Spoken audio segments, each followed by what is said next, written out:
The Saint Lucian public healthcare system was put under serious pressure this weekend as several shootings in communities across the island sent injured patients seeking life-saving treatment from the island's harried medical community. The island has been experiencing a spike in gun violence, which has seemingly sharply accelerated in the waning days of 2022. Over the weekend, a spate of shootings in communities in the island's northeast, south, and southwest claimed at least 3 lives. On Saturday, 2 men were shot by masked gunmen in a bar in the touristic town of Soufrière. That attack left one British national dead and another longtime resident of St. Lucia hospitalized.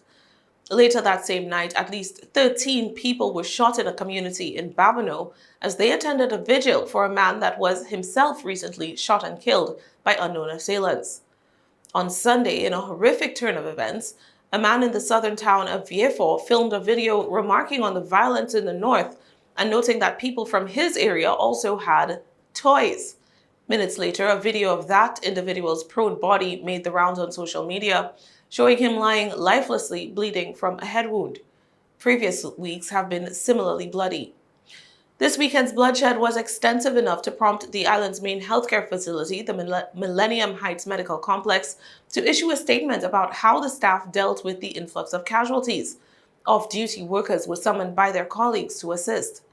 MHMC CEO Dr. Dexter James said that the ongoing strain being placed on the healthcare system by the island's elevated level of violence meant that, quote, these crimes consume an exceeding amount of resources in emergency medical care that should be used for other patients. Amidst the violence, Prime Minister Philippe Pierre is attempting to shape policy that will address the root causes of crime. On November 27th, in an address to the nation, the Prime Minister identified one of those causes as a society that has grown tolerant to corruption. We have been nurturing an environment over the years of tolerance for corruption where crime thrives. Our crime situation is not a sudden phenomenon. We did not just get there. Successive governments have grappled with this situation. It has hurt us. It has caused pain to families and threatens the fabric of our society. But crime has continued to plague us for too long. We must fight back and take our communities. We must fight the scourge of crime individually and collectively as a country. To achieve this, we need you, the citizens, to promote a zero tolerance towards criminality of all forms.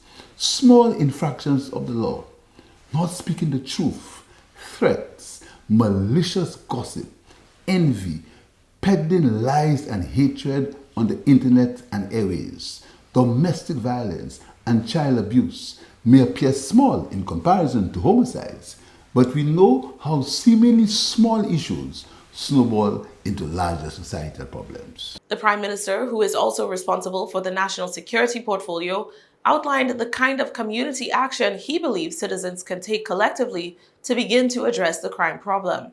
Our neighborhood watch groups must be reactivated, along with organized sports clubs and wholesale community activities. In short, we must return to being our neighbor's keeper. Meanwhile, the Prime Minister announced a litany of support initiatives to enhance the ability of police to detect, investigate, and prosecute criminal behavior. More vehicles, infrastructural upgrades and repairs, as well as the construction of a halls of justice complex. Penalties for firearm offenses were also recently enhanced with legislative amendments to the relevant statute.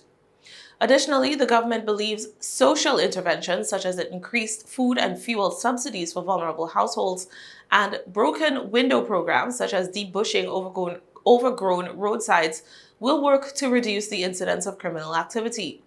Pierre, in his remarks, promised to deploy a more comprehensive social intervention program in coming months.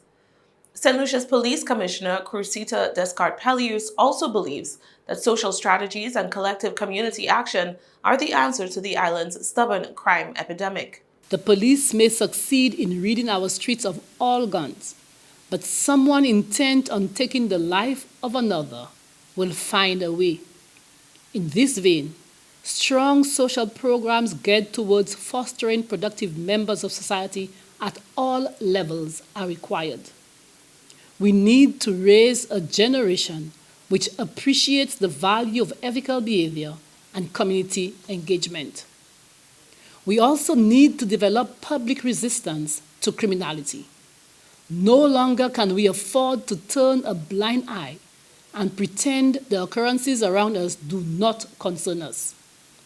It is time that we collectively stop harboring criminal elements intent on destroying the very fabric of our nation.